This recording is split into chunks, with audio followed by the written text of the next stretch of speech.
Sylvia के पास 10 साल का टाइम था। वो सिल्विया का सारा टाइम चुरा कर वहाँ से निकल जाते हैं। इतने में ही विल और सिल्विया को होश आया। सिल्विया ने जब अपने हाथ की तरफ देखा तो वो परेशान हुई, क्योंकि उसके पास सिर्फ 30 मिनट ही बचे थे और विल के पास भी कुछ मिनट ही बचे थे। पर फिर भी उसने सिल्विया को अपने कुछ मिनट दिए, जिससे इन दोनों का टाइम बराबर हो गया। इसके बाद विल सिल्विया को लेकर जल्दी से अपने दोस्त के घर जाता है, जिसे उसने 10 साल दिए थे। जब उसके दोस्त की वाइफ ने दरवाजा खोला और उसने विल को देखा तो उसने विल से नाराजगी जताते हुए कहा, तुम्हारे दिए हुए 10 साल ने मेरे हस्बैंड की जान ले ली। उसने सारा टाइम शराब में उड़ा दिया, जिससे उसकी मौत हुई। ये सुनकर विल मायूस हो गया, लेकिन अब इन दोनों के पास भी ज्यादा टाइम नहीं था। अगर यह दोनों जल्दी से कुछ नहीं करते तो इनकी भी मौत पक्की थी। तभी विल ने सिल्विया के कानों में ईयरिंग देखी, जो हीरे की थी। उसे बेचकर विल और सिल्विया को 2 दिन का टाइम मिल गया। इसके बाद विल सिल्विया को लेकर फोन बूथ पर आया। उसने सिल्विया के पिता फिलिप को कॉल किया और बताया कि उसकी बेटी अब तक सही सलामत है। उस वक्त रेमंड भी फिलिप के पास ही मौजूद था और विल को भी पता था कि रेमंड भी वहाँ मौजूद है। विल ने सिल्विया को छोड़ने के बदले 10,000 साल का टाइम मांगा और वो 10,000 साल टाइम बैंक के जरिए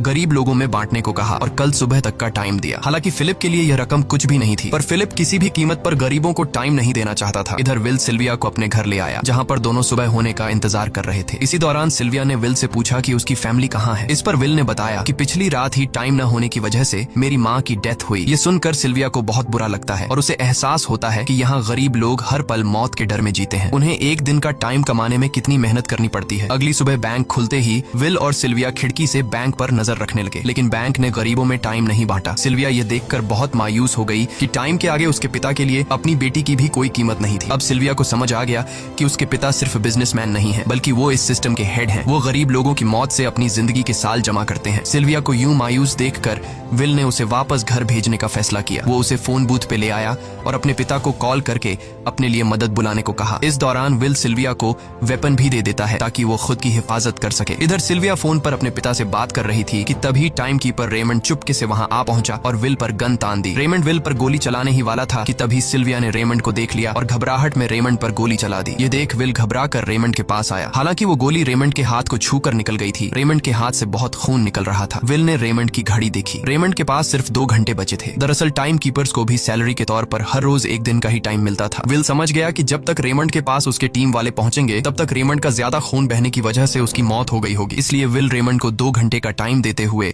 रेमंड की कार को लेकर वहां से निकल गया। रेमंड को गोली मारकर अब सिल्विया भी क्राइम लिस्ट में आ चुकी थी। हालांकि विल ने सिल्विया से कहा कि वो अभी इन सब से निकल सकती है, लेकिन ग्रीनिच में सिल्विया की जिंदगी पिंजरे में कैद पंछी की तरह थी। उसके पिता फिलिप ने उस पर बहुत सारी पाबंदियां लगा दी थी, पर यहाँ आकर उसे आजादी का एहसास हो रहा था, क्योंकि यहाँ वो अपनी मर्जी की मालिक थी और सिल्विया समझ जाती है कि यहाँ पर लोगों के साथ गलत हो रहा है। अब वह भी गरीबों को उनका हक दिलाने में विल के साथ थी। विल और सिल्विया ने मिलकर अमीरों को लूटना शुरू कर दिया। सिल्विया, जो कि ग्रीनिच सिटी के चप्पे चप्पे से वाकिफ थी, इसलिए इन दोनों ने प्लान बनाया कि वो ग्रीनिच सिटी में बैंक से टाइम कैप्सूल चुराएंगे और उनको गरीबों में बांट देंगे। सिल्विया ने सबसे पहले अपने पिता फिलिप के कई सारे बैंक्स में डाका डाला, क्योंकि फिलिप ने गरीबों की मौत से वह सारा टाइम इकट्ठा किया था। इन दोनों ने तिजोरी से सभी टाइम कैप्सूल एक बैग में पैक करके वहां से निकल गए और उन्हें गरीबों में बांटने लगे। इतनी बड़ी चोरी करने के बाद अब सरकार भी इन दोनों से तंग आ चुका था, इसीलिए सरकार ने इन दोनों के सर पर 10 साल का टाइम इनाम रख दिया। ये खबर सुनते ही गैंगस्टर फोर्टिस अब इन दोनों को कुत्ते की तरह ढूंढने लगा, लेकिन विल और सिल्विया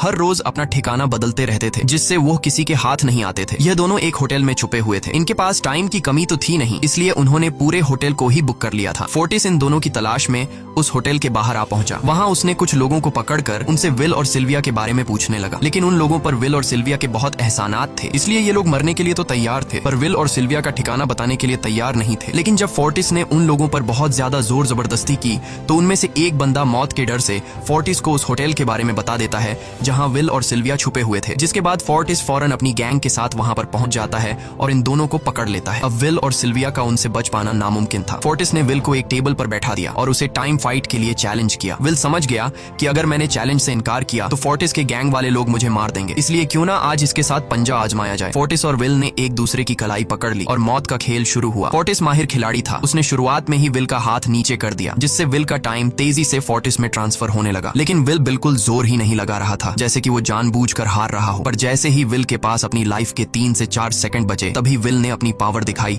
और एक झटके से फोर्टिस का हाथ नीचे कर दिया। फोर्टिस की आंखें खुली की खुली रह गईं। वो पूरा जोर लगाकर अपना हाथ ऊपर करने की कोशिश कर रहा था, लेकिन विल की ताकत के आगे वो ढीला पड़ चुका था। ये देख फोर्टिस के आदमियों का ध्यान फोर्टिस की घड़ी पर अटक गया। अब उनका बॉस मरने वाला था। इतने में ही मौका पाकर विल ने अपने जूते से गन निकाली और पलक झपकते ही फोर्टिस के सारे आदमियों को शूट कर दिया। क्योंकि अगर वो ऐसा नहीं करता तो वो लोग उसे मार देते। इसी के साथ फोर्टिस का टाइम 0 हो गया और वह भी मारा गया। विल और सिल्विया जल्दी से वहाँ से भाग निकले। इसी दौरान उन्होंने देखा कि अमीरों ने सारा खेल पलट दिया था। विल और सिल्विया ने गरीबों में जितना भी टाइम बांटा था उसकी वैल्यू अब कुछ भी नहीं रही थी, क्योंकि अमीरों ने महंगाई के दर को कई गुना बढ़ा दिया था। यह देख विल हारा हुआ महसूस करने लगा और उसे लगा कि मैं कभी भी इन गरीबों को उनका हक नहीं दिला सकूंगा। उसने सिल्विया से कहा कि अब सब खत्म हो चुका है, अगर वो लोगों में 1000 साल भी बांट दें तो अमीर लोग महंगाई को और ज्यादा बढ़ा देंगे, जिससे लोगों की हालत कभी नहीं सुधर पाएगी। सिल्विया ने कहा कि कोई तो रास्ता होगा। इस पर विल ने कहा कि हमें लाखों साल चुराकर इन लोगों को देने होंगे, तब जाकर हम लोग महंगाई को कंट्रोल कर सकते हैं। हालांकि यह इतना आसान नहीं था, पर सिल्विया ने इसके लिए एक प्लान सोच रखा था। अगली ही सुबह जब फिलिप अपने बॉडीगार्ड्स के साथ ऑफिस पहुंचा, तभी सिल्विया वहां आई और उसने अपने पिता से कहा कि वो सरेंडर करना चाहती है। तब सारे गार्ड्स ने सिल्विया पर गन तान दी, लेकिन तभी वहां पीछे से